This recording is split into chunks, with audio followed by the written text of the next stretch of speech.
Aku pas mbajuran wedhus iki mang mukok lur.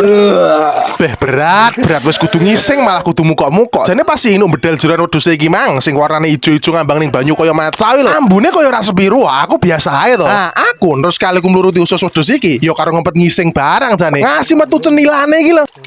Tapi bareng sing bedal juran wedhus kuwi sidu iki ning buriku iki wonge. Terus macane wis ditokne yo. Ambune. Wetengku yo kaya iso dipluruti terus ngempet ngising malah diambon-amboni kaya ngene. Ya sakjane aku jek kuat ngempet wong yo kari sithik ale ngumbah bar kesisan geleren gak wis to. Tapi bareng juran wedhus sing terakhir iki dibedel lho.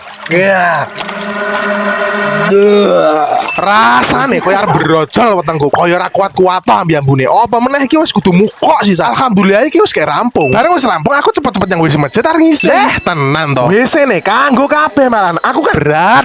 Sidane aku mlayu yang langgar kidul. Nah, ning langgar kidul yo korbane iki sesuk. Dadine yo ora nek uang ngene iki to. Otomatis yen ora nek uang, WC ne kan yo ora kanggo to. Iki lho aku wis tanggung sabun ufut anggo cawi. Nah, aku teko kono to langsung cepet-cepet buka WC. Wis enak isingane uang lho. Ijo-ijo kalau sawangen. Dadi nih gelem ra gelem nek kepengin ngising. Aku kudu ngrujuki isingane wong to. Timbang ra sida ngising kan kacau. Masalah ya lumrah isingane wong kan nek digrujuki. Paling 5 ciduk kan wis resik to. Tapi iki aku ngrujuki 8 ciduk wis enek. Resik ngono kaca ya. Iki bentuke malah saya geyen nah bounder wijo terus ketake watos ngono. Wong iki jane pemangan watu. Iki mesti ale ngeden tenanan iki. Kelakuane sapa iki? Iki mesti Pak Hudi kaya ngene. Timbang kesuwen banyu sak timba tak kabeh nih to. Alhamdulillah resik lho akhire iso ngising.